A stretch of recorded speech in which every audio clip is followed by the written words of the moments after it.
In those places in this world where intrigue and danger go hand in hand, where death and disaster are the rewards of weakness, in such places will be found a man named Jordan.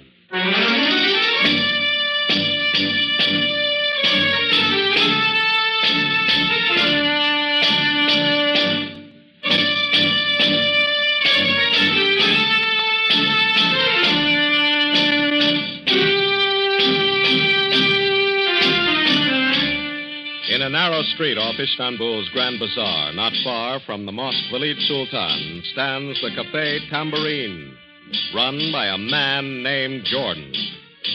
The Cafe Tambourine, clouded with the smoke of Oriental tobaccos, crowded with humanity, alive with the babble of many languages.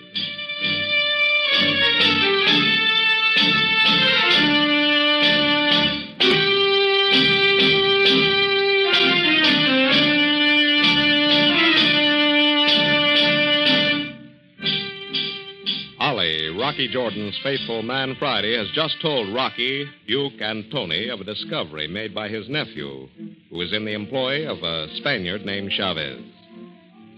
At the home of Chavez, many strange things have been happening. Many trunks, boxes, and crates have arrived. Many strange men and women with Spanish, Swedish, and Swiss names, but with the accents of Central Europe, pass through the home of Chavez. Ollie's nephew reports that the boxes which arrive, labeled merchandise, contain money, gold, precious stones, art objects, things of great value, which are hidden in the basement. Rocky, intrigued by the possibilities of profit in this information, shows interest in further investigation. His theory is that Mr. Chavez has established a station for escaping Nazi war criminals. When the others leave, Rocky drifts down into the cafe. And when he sees an old acquaintance, an international crook rejoicing in the name of Triflis, he walks over to his table and says, "Hello, Triflis. How's Tricks?" Rocky, my friend. Sit down. Yeah, thanks. I haven't seen you for some time. Where you been? Oh, I have been away. Making arrangements to enter a new business, Rocky. I am now engaged in that business. No kidding. Hmm?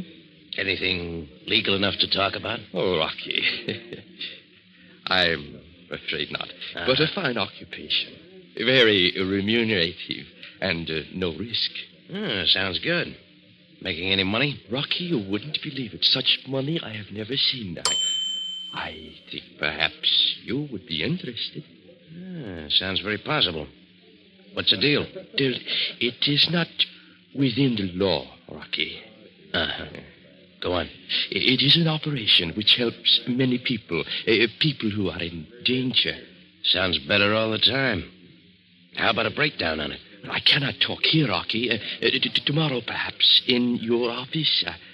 I need a partner, Rocky. Okay. Tomorrow at noon. Be there. I shall be there, Rocky. It's a deal. Well, so long, Triflis. Till tomorrow, then.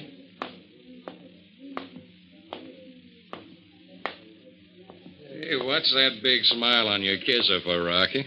I just had a talk with Triflis. He wants me for a partner. Huh? Triflis teaming up with you? Yeah. We're going to talk it over tomorrow noon in my office. And if he's mixed up in the deal I think he is, he's going to be mighty useful, Duke. He's my pigeon. Anything you can tell me about?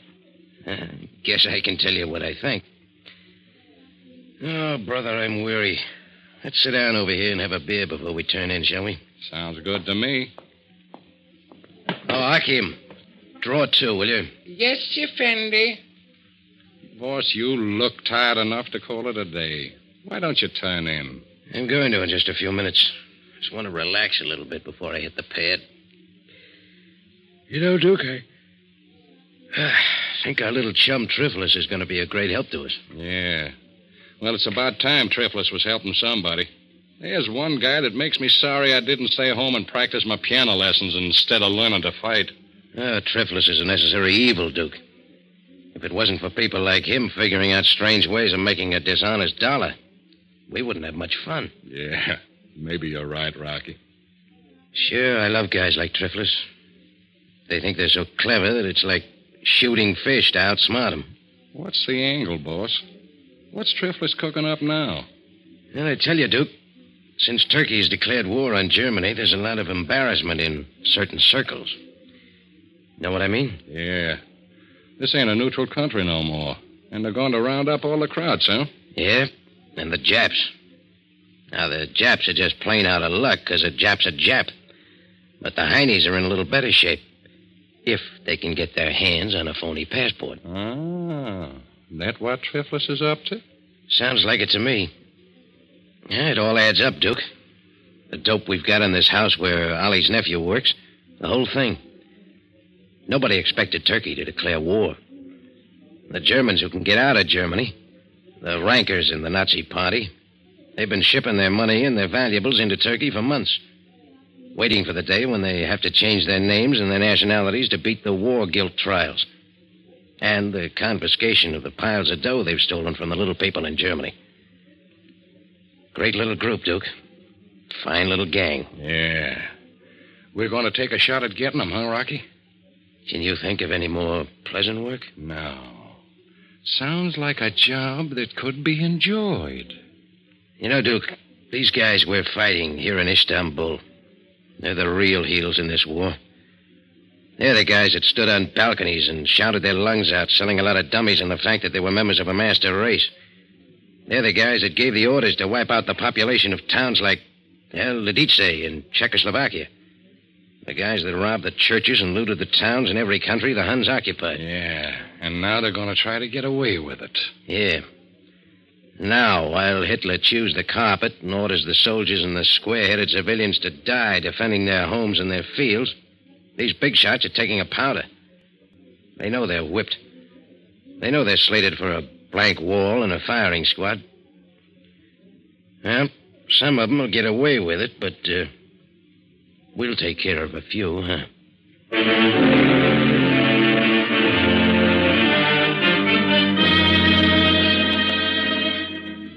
The next morning, Rocky Jordan awakens with a feeling that something unusual is going to happen to him this day. A premonition of something unfinished. As his mind clears, he remembers that Trifflis will be at his office at noon. Trifflis, the nondescript hanger-on who has suddenly blossomed into a man of wealth. As he is struggling with his shirt, trying to get his broken arm through the sleeve, the door to his quarters opens, and Ollie, his faithful servant, says, "What is the matter, Rocky? I heard such language. I was just trying to get this thing... Let me help you, Rocky. You are so impatient. A great big boy like me having to be dressed. Rocky, you cannot get that arm through your sleeve with the bandages on it. It's too big. Yeah, we'll slip the sleeve then. Yes, Rocky, I will. Yeah, that does it. Rocky, my nephew, the one I told you about, the one who's working as a houseboy for Señor Chavez. Yeah? He'll be here in an hour. You said you wanted to talk with him. Yeah, that's right, I do. He is most anxious to talk with you. I hope it is not too early, Rocky. Yeah, look, hand me that brown knitted tie there, will you? Yes, Rocky. Shall I tie it for you? Yeah. Gosh, I didn't know how much I used that left arm of mine. Hadn't any idea what a handy thing it was. Your nephew run across any more dope that sounds interesting? I think so. Get your chin up, Rocky. I cannot see what I'm doing. Oh, sorry, old man. My nephew reports that 2 more visitors have arrived at the home of Señor Chavez. They arrived at dawn. Come on. That tie must be all right. Let's get out of here and have a talk with your smart relation. Here's your coat. Rocky. What? Where's the sling? You must have that arm in a sling. All right, Doctor. It's over there on the dresser. Oh, yes, here it is. Thanks. I don't know what I'd do without you, Ollie. You've been more than a mother to me. You're making fun of me, Rocky. I don't know whether I am or not. Hey, Rocky. Oh, for the love of Mike. Come on in, Duke. I sure get a lot of privacy around this joint. What's the matter? Am I getting fat or something? You guys figure I'm getting too much sleep? I just came up to see if you were awake, Rocky. What's he doing here? Duke, I came to tell Rocky that my nephew would be here soon. This joint is paved with good intentions. Oh, well. What's the occasion, Duke? Well, I've been out around already this morning. I thought maybe you'd need some help getting into your duds with that broken arm. Well, Ollie got me dressed all right. Where you been, Duke? Over to the British Embassy, talking to Major Pettigrew. Oh, yeah? What do you have to say? Well, I just sort of asked him what was going on, now that there's a war on. Well, the people of Turkey are glad that we have finally declared war on the Axis. We have a fine army, one of the finest in the world. I don't think that Turkey's planning on taking any very active part in the war. What did Pettigrew think, Duke? He thinks the same as you. Hey, Ollie. Hmm? How about running downstairs and having the kitchen send up a little breakfast, huh? Yes. You had breakfast, Duke? Yeah, I had one early, but I'm ready for another one. I had mine. Shall I have 2 breakfasts sent up, Rocky? Yeah, that's right. Bacon and eggs, over easy. And whatever else they have. But quick. Right away, Rocky. As soon as I get that done, I shall go get my nephew and bring him here. Okay, Ollie. See you later. The reason I came back, boss, Pettigrew wants to see you. He does? What about? Something's cooking. Something that he thinks you can handle better than his outfit. Well, did he give you any hints as to just what? Well, I tell you, Rocky. While I was talking to him, I just casually mentioned the fact that you were pretty sure that there were a lot of Krauts here in Istanbul, passing as neutrals. Yeah? Maybe you talk too much. I didn't tell him anything. I was just seeing if I could get him to talk enough to do us some good. Yeah, what'd he say? Well, he thinks you're right. In fact, he knows you're right. He wants to work with you. Oh, that's just fine. What do I want to work with him for? What do we need him for? Well, don't jump down my throat. I didn't crack anything to him. All I know is that he's got some dope on a few people that he's suspicious of, and he's willing to let you use the information. Go talk to him yourself. Okay, I will. And look, Duke, I'll do the thinking for this outfit. Don't be getting 9 feet 5 when you're 5 feet 9. I'll make the contacts and the decisions. Okay, so I got out of line. I'll get back in. That's good. Unless Major Pettigrew or any other authority of any country knows about what we're doing the next few weeks, the better off we're going to be. Okay. Nobody's hurt. Come in. Rocky, when I went downstairs, my nephew was there waiting for me. Yeah? Señor Chavez had sent him to town on an errand, and he came by here. Can you see him now? Yeah, I suppose so. He is very excited, Rocky. He says that he has news of the utmost importance for you.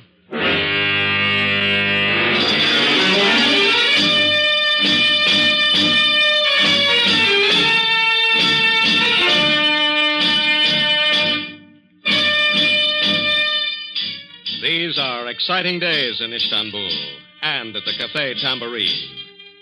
With Turkey in the war against the Axis nations, many things are happening. And Rocky Jordan is going to be interested in an exciting new venture. Don't miss tomorrow's dramatic episode of A Man Named Jordan.